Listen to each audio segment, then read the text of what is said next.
ओम गंगणपतये नमः। वक्रतुंड महाकाय सूर्यकोटि समप्रभ निर्विघ्नं कुरु मे देव सर्वकार्येषु सर्वदा। गुरुर्ब्रह्मा गुरुर्विष्णु गुरुदेव महेश्वरः गुरु साक्षात् परब्रह्म तस्मै श्री गुरुवे नमः। अथ द्वाविंशोऽध्याय शिव नैवेद्य भक्षण का निर्णय एवं बिल्वपत्र का महात्म्य।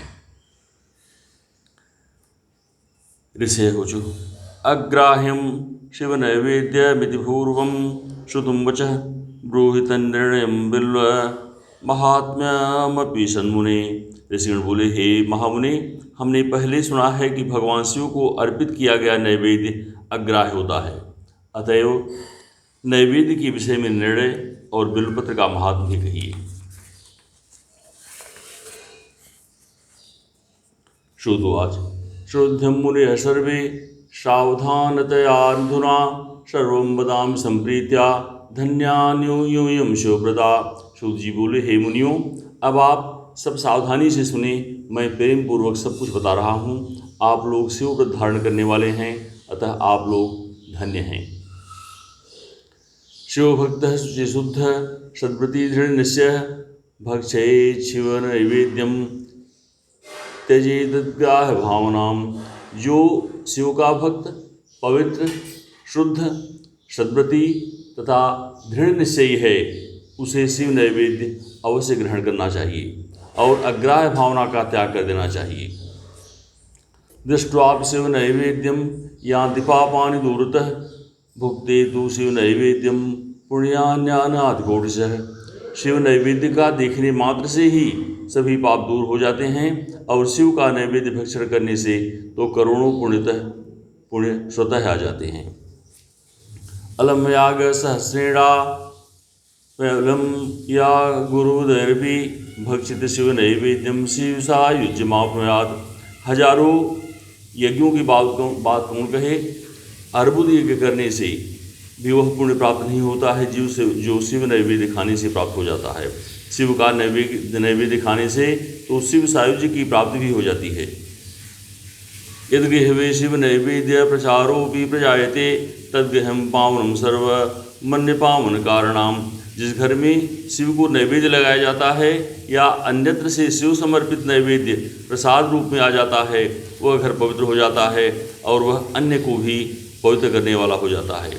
आगतम शिव नैवेद्यम गृहीत्वा शिरसा मुदा भक्षणीयं प्रयत्नेन शिव स्मरण पूर्वकम। आए हुए शिव नैवेद्य को प्रसन्नतापूर्वक सिर झुकाकर ग्रहण करके भगवान शिव का स्मरण करते हुए उसे खा लेना चाहिए।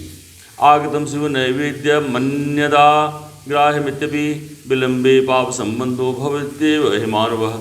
आए हुए शिव नैवेद्य को दूसरे समय में ग्रहण करूँगा ऐसी भावना करके जो मनुष्य उसे ग्रहण करने में विलंब करता है उसे पाप लगता है।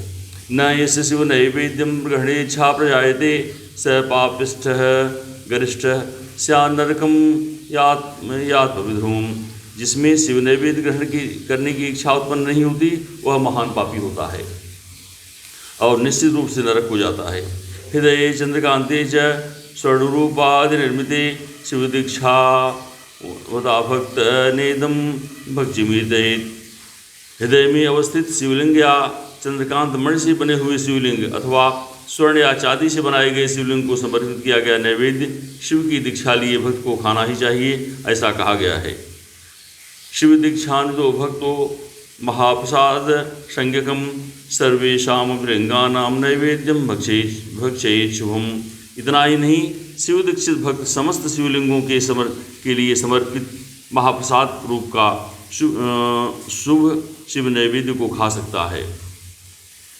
अन्य दीक्षा जामृणाम शिवभक्तिरतात्मनां श्रद्धम ऋणयं प्रीत्या शिव नैवेद्य भक्षणे। जिस मनुष्य ने अन्य देवों की दीक्षा ली है और शिव भक्तों में अनुरत रहते हैं, उनके लिए शिव नैवेद्य भक्षण के विषय में निर्णय को प्रेम पूर्वक आप सुने। शालग्रामोद्भवे लिंगे रसलिंगे तथा द्विजा पाषाणे राजते स्वर्णे सुरसिद्ध प्रतिष्ठते।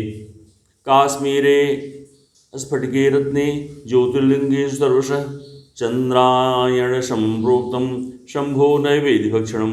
हे ब्राह्मणों, शालग्राम में उत्पन्न शिवलिंग रसलिंग, पारदलिंग, पाषाणलिंग, ज्योतिलिंग, स्वर्णलिंग, देवों और सिद्ध मुनियों के द्वारा प्रतिष्ठित शिवलिंग, केसर के बने हुए लिंग, स्फटिक लिंग, रत्नलिंग और ज्योतिलिंग आदि समस्त शिवलिंगों के लिए समर्पित नैवेद्य भक्षण करना चंद्रायण व्रत के समान फल देने वाला कहा गया है। हर हर महादेव। ब्रह्मापि शुचिर्भूत्वा निर्माल्यं यस्तु धारयेत् भक्षयित्वा दुन्तस्य सर्वपापं प्रणश्यति। चंडाधिकारो यत्रास्ति तद्वो भक्तं च मानवे चंडाधिकारो नो यत्र भोक्तव्यं तज्ज भक्तितः।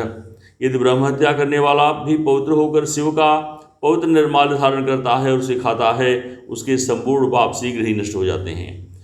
जहाँ चंड का अधिकार हो वहाँ शिवलिंग के लिए समर्पित नैवेद्य भक्षण मनुष्यों को नहीं करना चाहिए। जहाँ चंड का अधिकार न हो वहाँ भक्तिपूर्वक भक्षण करना चाहिए। बाणलिंगे च लौहे च सिद्धेलिंगे स्वयंभुवि प्रतिमासु सर्वासु न चंडो अधिकृतो भवेत्। बाणलिंग, लौहलिंग, सिद्धलिंग, स्वयंभुलिंग और अन्य समस्त प्रतिमाओं में चंड का अधिकार नहीं होता है। स्थापयित्वा विधानेन यो लिंगस्नोदकं तेह प्रभेत विद्विधं पापं प्रत्येहास विनश्यति।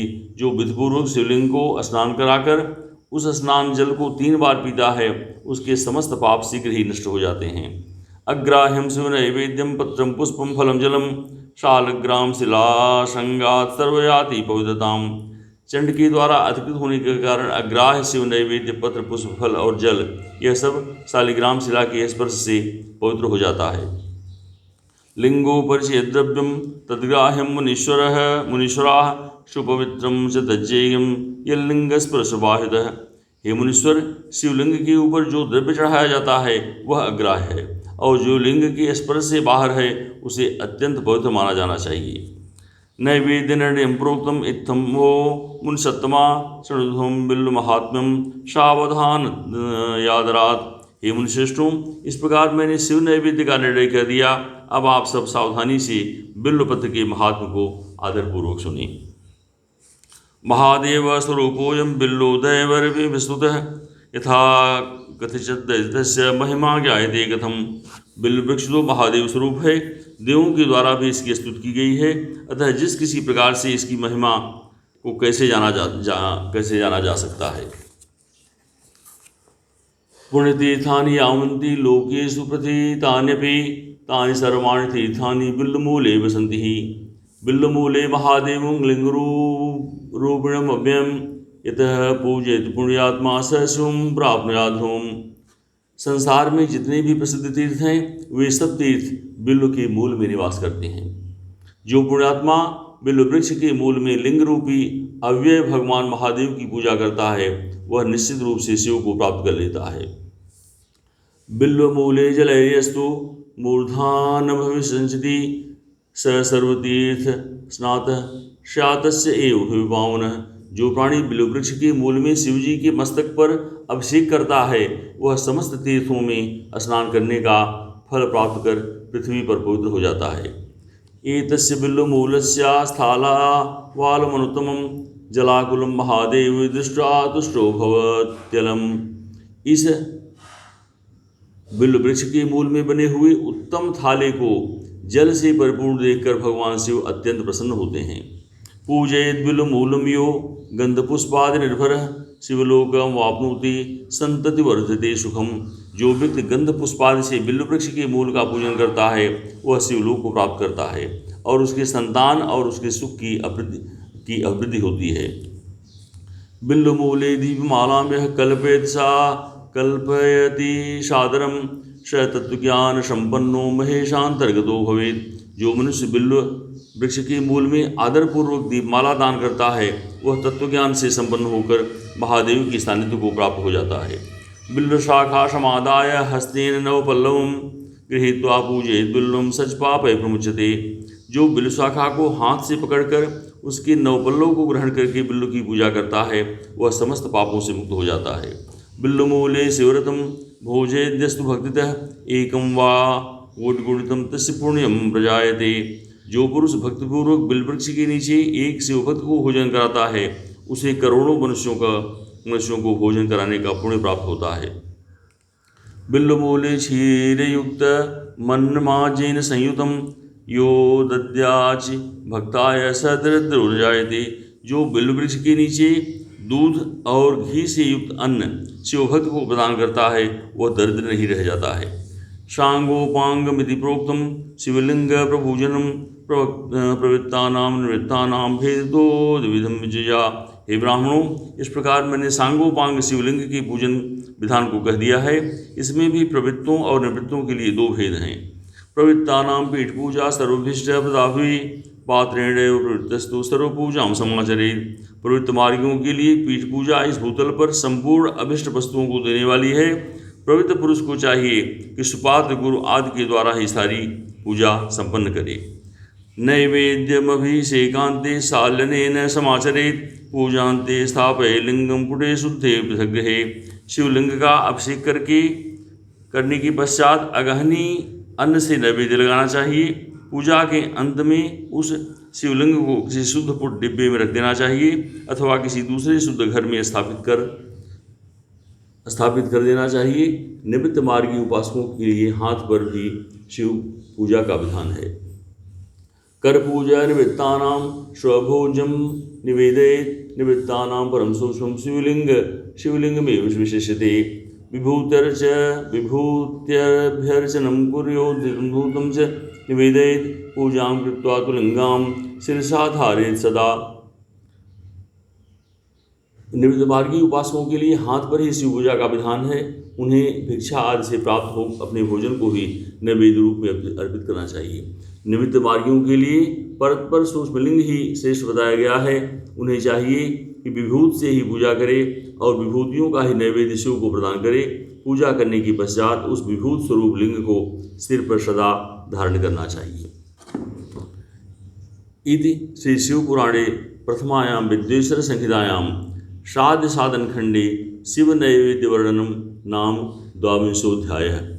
इस प्रकार श्री शिव महापुराण के अंतर्गत प्रथम विद्वेश्वर संहिता के श्राद्ध साधन खंड में शिव नैवेद्य अर्पण नामक वर्णन नामक 22वां अध्याय पूर्ण हुआ। चंद्रशेखर चंद्रशेखर चंद्रशेखर पाहि मां। चंद्रशेखर चंद्रशेखर चंद्रशेखर रक्ष मां। इसमें हुई त्रुटियों को क्षमा करें। हर हर महादेव।